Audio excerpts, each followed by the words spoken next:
Gojo Satoru, যার শুধুমাত্র জন্মগ্রহণ করার কারণেই পুরো জেজেকে ওয়ার্ল্ডের পাওয়ার অফ ব্যালেন্সই হারিয়ে গিয়েছিল। কার স্পিড এবং জুজুৎসু সর্সারারদের মধ্যে যে পাওয়ার অফ ব্যালেন্স ছিল সেটার কথা বলছি। গোজোর নাম শুনলেই পাওয়ারফুল থেকে পাওয়ারফুল কার স্পিডের অবস্থা একেবারে খারাপ হয়ে যেত। গোজো সিল হওয়ার পর ঠিক কি হয়েছিল তা তোমরা সবাই জানো। যারা গোজোর ভয়ে বাইরে বেরোতে সাহস পেত না তারাই ওই সময় সর্সারারদের উপর অ্যাটাক করে দিয়েছিল। কেনজাকু পর্যন্ত গোজোকে ভয় পেত। গোজোই ছিল কেনজাকুর জন্য সবচেয়ে বড় থ্রেট। শুধুমাত্র সুকুনা ওকে দেখে ভয় পেত না। Sukuna is Sukuna. 分をわきまえろ知れ者が একদম ছোটবেলা থেকেই গোজো ছিল দ্য স্ট্রংগেস্ট। প্রথমত গোজো ছিল পুরো জুজুৎসু কাইসেনের স্ট্রংগেস্ট ক্ল্যান গোজো ক্ল্যানের মেম্বার। তার কাছে হিউজ পরিমাণে কার্স এনার্জি ছিল। দ্বিতীয়ত তার কার্স টেকনিক লিমিটলেস আর 6 আই, এগুলোর সাথে গোজো ছিল একেবারে আনস্টপেবল। কিন্তু ভাই সুকুনা তো ওরে হারাই দিছে। এত পাওয়ারফুল হয়ে লাভটা হলো কি? আমার মতো যারা মাঙ্গা পড়েছো এবং খুব ভালোভাবে পড়েছো তারা জানো সুকুনা ওয়াজ চিটিং। তার সাথে মাহোরাগা এবং গেগে আকুটামির গোপন সম্পর্ক ছিল, আর এটা আমি খুবই গোপন সূত্রে জানতে পেরেছি। মানো আর না মানো সুকুনার থেকে কিন্তু গোজো বেশি পাওয়ারফুল ছিল। মাহোরাগা না থাকলে সুকুনা কখনোই গোজোর সাথে জিততে পারতো না। গোজোর সাথে আসলে অন্যায় হয়েছে। পুরো স্টোরি প্লট এমনকি রাইটার নিজেও গোজোর বিরুদ্ধে ছিল। কেন? ইউজি ইতাদোরিকে মেইন ক্যারেক্টার ট্রিটমেন্ট দেওয়ার জন্য। জুজুৎসু কাইসেন অ্যানিমেতে গোজোর অর্ডার ছিল অন্যরকম, মেইন ক্যারেক্টারের থেকেও বেশি। গোজো না মরলে ফ্যানদের জন্য ইউজি ইতাদোরি কখনোই মেইন ক্যারেক্টার হতে পারতো না। ইয়েস, গোজোকে নিয়ে অনেক আলোচনা সমালোচনা সবকিছুই আছে।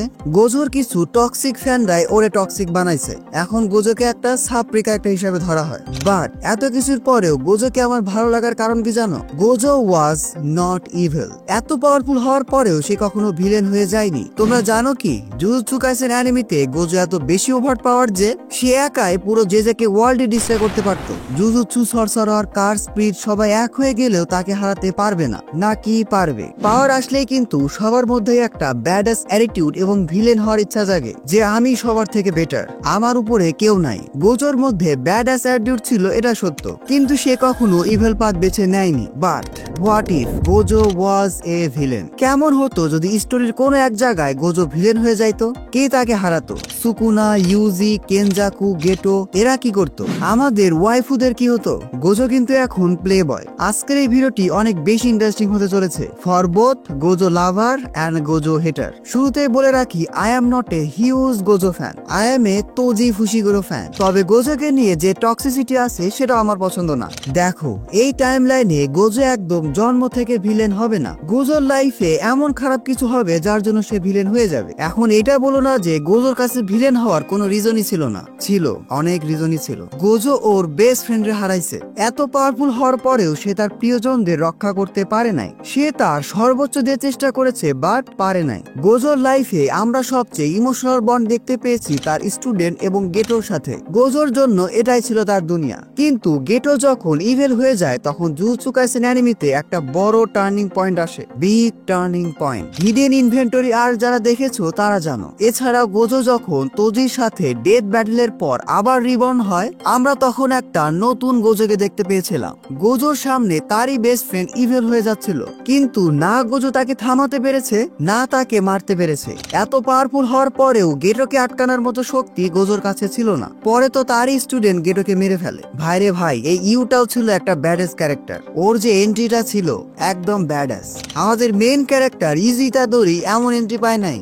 Ходит, бродит под окном, мне девчонки рассказали все истории о нем. Я сижу и все мечтаю про себя и про его. Ох уж и сама не знаю, сердце бьется от чего. Ухожу я, ой, এছাড়াও আরো একটা ভালো এক্সাম্পল মাথায় এসেছে, রিকো আমানাই, যার ডেস্টিনি ছিল নিউ স্টার প্লাজমা ভেসেল হওয়ার। সে নিশ্চিত মারা যাবে এটা জেনেও জুজুৎসু সর্সারারদের হেল্প করতে চেয়েছিল, কিন্তু টোজি তাকে মেরে ফেলে। একটা সময় গোজো রিকের ডেড বডি নিয়ে নিজ হাতে সবার সামনে দিয়ে আসছিল। অবশ্যই সেটা গোজোর জন্য অনেক বড় একটা ইমোশনাল মোমেন্ট ছিল। একটা মেয়ে মারা গেছে যাকে প্রোটেক্ট করার সম্পূর্ণ দায়িত্ব ছিল গোজোর উপর। এরকম ইমোশনাল মোমেন্টেও গোজোর আশেপাশের কিছু মানুষ খুশিতে তালি দিচ্ছিল। ওই সময়ই গোজো গেটোকে একটা কথা বলে, আমি কি ওদের সবাইকে এখনই মেরে ফেলবো? ইয়েস, গোজো সেখানে এত বেশি অসহায় এবং খেপে গিয়েছিল যে সে এটা করেও ফেলতে পারতো। আর এই মুহূর্ত থেকেই আমি গোজোকে ভিলেন বানাবো। অরিজিনাল টাইম লাইনে গোজো কিন্তু কিছুই করেনি, বাট এটা আমাদের হোয়াট ইফ স্পেশাল ভিডিও। আমাদের এই টাইম লাইনে গোজো নিজের ইমোশনকে কন্ট্রোল না করতে পেরে সবাইকে মেরে ফেলবে। ইয়েস, যারা হাতে তালি দিচ্ছিল তাদের সবাইকে মেরে ফেলবে। ব্যাস, গোজোর ভিলেন হওয়ার জার্নি এখান থেকে শুরু। আরো সহজভাবে বললে গেটোর পরিবর্তে গোজোর মধ্যে চেঞ্জ আসবে। একটা মেজর ইনসিডেন্ট এবং ট্রমা যে কারোর ভ্যালু, ইথিক্স এবং গুডনেসকে সহজে নষ্ট করতে পারে, সে যতই ভালো ক্যারেক্টার হোক না কেন। আমাদের এই ভিডিওতে গোজোর জন্য একটা মেজর ইনসিডেন্ট হবে তার ডেথ, যখন সে টোজির সাথে ফাইট করে রিবর্ন হয়েছিল। আর ট্রমা হিসাবে কাজ করবে রিকো আমানাইয়ের ডেথ। গোজোকে ভিলেন দেখানোর জন্য এখানে আমি কিন্তু একটা শক্তপোক্ত লজিক দিয়েছি। কেউ আবার এটা বলো না যে আমি হুদায় গোজোরে ভিলেন বানাইছি। আমার হোয়াট ইফ স্পেশাল ভিডিওগুলো আমি কিন্তু একটা লজিকের মধ্যে আনার চেষ্টা করি। গোজোর ক্যারেক্টারটা একটু ভালোভাবে বোঝার চেষ্টা করো। অ্যানিমিতে গেটো কেন ভিলেন হয়েছিল জানো? রিকো আমানাইয়ের ডেথের কারণে। এই একটা মেয়ের জন্য পুরো জেজেকের প্লটই চেঞ্জ হয়ে গিয়েছিল। ইয়েস, এই একটা মেয়ে। অনেকে তো এই একটা মেয়ের জন্য যুদ্ধ ঘোষণা করে দেয়। গেটোর চিন্তা ভাবনা এমন ছিল যে নন সরসারার, অর্থাৎ সাধারণ মানুষকে বাঁচানোর জন্য জুজুৎসু সরসারারদের বারবার নিজেদের লাইফকে স্যাক্রিফাইস করতে হয়। গেটো কিন্তু তার অনেক প্রিয় মানুষদের হারিয়েছিল, এজন্য সে চেয়েছিল যে এসব নন সরসারারদের একেবারে মেরে ফেলতে। সে এতদিন যাদেরকে প্রোটেক্ট করে আসছিল এখন তাদেরকেই একেবারে মেরে ফেলবে। কেন? ওই যে মেজর ইনসিডেন্ট এবং ট্রমা। গেটোর এক্সাম্পল দিলাম এটা বোঝানোর জন্য যে বেশিরভাগ ক্ষেত্রেই এই কারণেই একটা পজিটিভ ক্যারেক্টার নেগেটিভ হয়ে যায়, তাদের লাইফের পুরো আইডিওলজিটাই চেঞ্জ হয়ে যায়। এখানে এমনটা না যে তারা ভুল, আবার এমনটাও না যে তারা ঠিক। তোমরা যদি তাদের পার্সপেক্টিভ থেকে দেখো তাহলে কিন্তু সেটা ভুল নয়, আবার তোমরা যদি হিউম্যানিটির পার্সপেক্টিভ দেখো তাহলে কিন্তু তারা ভিলেন, কারণ তারা পুরো হিউম্যানিটিকে ডিস্ট্রয় করতে চায়। যাই হোক, আশা করি তোমাদের এই অ্যান্টি হিরো কনসেপ্টটা খুব ভালোভাবে বোঝাতে পেরেছি। গোজো কিন্তু এখন ভিলেন, সে এখন সবাইকে ধরে ধরে মেরে ফেলবে। নর্মাল হিউম্যান, জুজুৎসু সরসারার, কার স্পিরিট কোনো কিছুকেই ছাড়বে না। পুরো জেজেকে সিস্টেমটাই ডিস্ট্রয় করে ফেলবে। আর তার কাছে সেই ইচ্ছা এবং পাওয়ারও আছে। কিন্তু গোজো আমাদের ওয়াইফুদের কিছুই করবে না, কারণ ওরা তো গোজোকে দেখলেই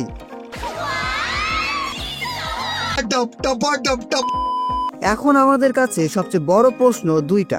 এক, গোজোকে থামাবে কে কে? দুই, গোজো যদি প্লে বয় হয়ে যাইতো তাহলে ঠিক কি হইতো? গোজোকে কে কে হারাতো বা আদৌ হারাতে পারতো কিনা বা কি কি হতো সেটা আলোচনা একটু পরে আসছে। আমাদের ওয়াইফুদের কি হতো সেটা নিয়ে কথা বলা যাক। এই বিষয়টা বোঝানোর জন্য তোমাদের একটা ইন্টারেস্টিং এক্সাম্পল দেই। চেঙ্গিস খানের নাম শুনেছো কি? চেঙ্গিস খান একটা জেনেটিক স্টাডি থেকে পাওয়া গেছে পৃথিবীর 0.5% মেল পপুলেশন ডিরেক্টলি ওর বংশধর, প্রায় 16 মিলিয়ন পুরুষ।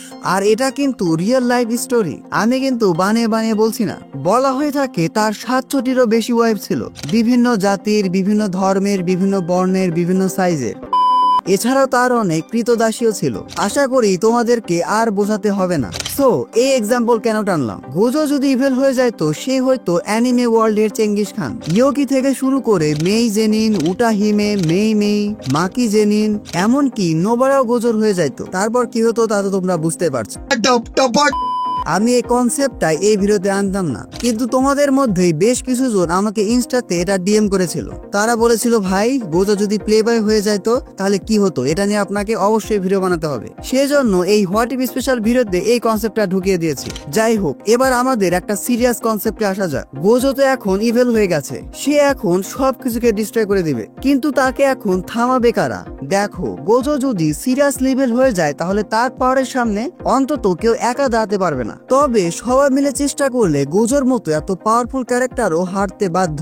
একটা স্টোরিতে যে কোনো ইভিলের পতন হবেই হবে। প্রথমত এটা স্টোরির ডিমান্ড, দ্বিতীয়ত কেউ ইভিল হয়ে গেলে তার একটা না একটা উইকনেস বের হয়ে আসে, এটাই ডেস্টিনি। গোজোর ক্ষেত্রে তার বড় উইকনেস হবে তার প্লে বয় নেচার, অর্থাৎ আমাদের ওয়াইফুরা। তারাই হয়তো গোজোকে হারাতে জুজুৎসু সর্সারারদের হেল্প করতে পারে। দেখো গোজো এখন ধীরে ধীরে সবাইকে মারতে শুরু করবে, তখন কিন্তু আমাদের জুজুৎসু সর্সাররা বসে থাকবে না, এমনকি কার স্পিরিটরাও তার থেকে রক্ষা পাবে না। তবে ফাইনাল ব্যাটেলে গোজোকে কিন্তু অনেক পাওয়ারফুল থেকে পাওয়ারফুল সর্সারারদের ফেস করতে হবে, যেমন ধরো Geto, Yuta, Yuki, Todo, Hiromi, Kinji, Megumi, Maki, Mei Mei, Yuji, Inumaki, Nobara. এরা সবাই মিলে গোজোর উপর তাদের স্ট্রংগেস্ট অ্যাটাক করবে। এখন তোমরা হয়তো বলতে পারো এদের কম্বাইন অ্যাটাকও যথেষ্ট না, তাহলে এবার কিছু অ্যান্টি হিরো এবং ভিলেনদের ইনক্লুড করো। এখানে সুকুনা থাকবে, তবে তার স্ট্রংগেস্ট ফর্মে না, না হলে পাওয়ার অফ ব্যালেন্সটা উল্টাপাল্টা হয়ে যাবে। ইউজির সাথে সে হয়তো কোনো একটা বাইন্ডিং ব টাইপের কিছু ইউজ করে গোজোকে হারাতে হেল্প করবে। সুকুনা এটা নিজের জন্যই করবে, কারণ গোজোর মতো এত স্ট্রংগেস্ট অপোনেন্টের সাথে ফাইট করে সে অনেক থ্রিল পাবে। এছাড়াও কেনজাকুকেও অ্যাড করে নাও। কেনজাকু কেন রাজি হবে? কেনজাকু চেয়েছিল সব হিউম্যানদের মধ্যে কার্স এনার্জি ট্রান্সফর্ম করতে। তার চিন্তা মতে কার্স এনার্জি কেন শুধুমাত্র সর্সারার বা কার্স স্পিরিটের মধ্যে থাকবে, সে সাধারণ মানুষজনকেও কার্স এনার্জি দিতে চেয়েছিল। এখন গোজো যদি সবাইকে ডিস্ট্রয় করে দেয় তাহলে তো সবাই মরবে, কেউ যদি বেঁচে না থাকে তাহলে কেনজাকু কার্স এনার্জি নিয়ে করবেটা কি? এজন্য কেনজাকু গোজোকে হারাতে হেল্প করবে। শুধু কেনজাকু না, কেনজাকুর মতো সব কার্স স্পিরিটই গোজোকে হারাতে হেল্প করবে, কারণ গোজো এখন শুধুমাত্র হিউম্যান বা সর্সারারদের শত্রু নয়, গোজো এখন কার স্পিরিটের শত্রু। সেই জন্য কেনজাকু হয়তো অন্য কাউকে ভেসেল বানাবে। কাকে বানাতো সেটা তোমরা কমেন্ট বক্সে জানাও। এসবের মধ্যে কিন্তু আবার তোজি ফুশিগোরাকে ভুলে গেলে চলবে না। তার battle IQ, inhuman speed, strength গোজোর সাথে ব্যাটেলে অনেক বেশি কাজে লাগবে। এখন তোমরা বলতে পারো গোজো তো টোজিকে মেরেই ফেলেছিল, তোমরা টোজি রিইনকার্নেশন ভার্সনকে ভুলে যাচ্ছ। ব্যাস, গোজো এখন এদের সবার সাথে ফাইট করবে। তোমাদের মনে এখন প্রশ্ন আসতে পারে এত লোকের কি দরকার ছিল? আমি বলবো হ্যাঁ, দরকার ছিল। গোজো হলো পুরো জুজুৎসু কাইসেন অ্যানিমের সবচেয়ে পাওয়ারফুল ক্যারেক্টার, সো তাকে কিন্তু আন্ডার এস্টিমেট করলে চলবে না। সুকুনার সাথে ব্যাটেলে গোজোর কিন্তু একটা হিউজ উইকনেস ছিল, সেটা হলো তার স্টুডেন্ট এবং জুজুৎসু সর্সারাররা। গোজোর যদি কাউকে প্রোটেক্ট না করা লাগতো, অর্থাৎ কোনো দায়বদ্ধতা না থাকতো, সুকুনা কিন্তু এত সহজে জিততে পারতো না। আর আমাদের এই টাইম লাইনে গোজো যেহেতু ইভেল হয়ে গেছে, তাই গোজোর এখন কাউকে প্রোটেক্ট করা লাগবে না, বরং এর উল্টো, গোজোই এখন সবাইকে ডিস্ট্রয় করে ফেলবে। সো এদের সবার সাথে গোজোর একটা হাড্ডাহাড্ডি ব্যাটেল হবে। আমরা হয়তো জুজুৎসু সর্সারার, কার স্পিরিট অথবা বেশ কিছু সাধারণ মানুষকে হারাবো, but at the end Gojo হেরে যাবে। নো ডাউট গোজো কিন্তু এখন সবার জন্য অনেক ডেঞ্জারাস, এমনকি সে যেহেতু এখন ইভেল হয়ে গেছে এজন্য আরো বেশি ডেঞ্জারাস। তবে গোজোকে হারাতে প্রথমবারের মতো কার স্পিরিট এবং সর্সারাররা একসাথে কাজ করবে, to balance the world, to survive, to secure their own existence. And এরপর হয়তো সবাই মিলে গোজোকে মেরেও ফেলবে। পুরো জুজুৎসু কাইসেন ওয়ার্ল্ড আবারও নর্মাল হয়ে যাবে। কার স্পিরিট এবং সর্সারাররা আলাদা হয়ে নিজেদের মধ্যে আবার ফাইট করতে থাকবে, যেমনটা আগেই চলছিল। এভাবেই জুজুৎসু কাইসেন ওয়ার্ল্ডে পাওয়ার অফ ব্যালেন্স আবার ফিরে আসবে, because the strongest, the evil Gojo Satoru is no more. So that's it. এটাই ছিল আমার আজকের হোয়াট ইফ স্পেশাল ভিডিও। আশা করি তোমরা ভিডিওটা অনেক বেশি এনজয় করেছো। অনেক বেশি ডিমান্ডেবল ভিডিও ছিল, এজন্য বানাতে একটু বেশি দেরি হয়ে গেল। এজন্য এরকম হোয়াট ইফ স্পেশাল ভিডিও তোমরা চাইলে আরো রেকমেন্ড করতে পারো, আমি সেগুলো নিয়ে ভিডিও বানানোর চেষ্টা করবো। আজকে এই ভিডিওটি এ পর্যন্ত। এই ভিডিওটি ভালো লাগলে ভিডিওটিতে এখন একটি লাইক দিয়ে চ্যানেলটি সাবস্ক্রাইব করে ফেলো। Don't subscribe if you are not an anime fan. See you in next video.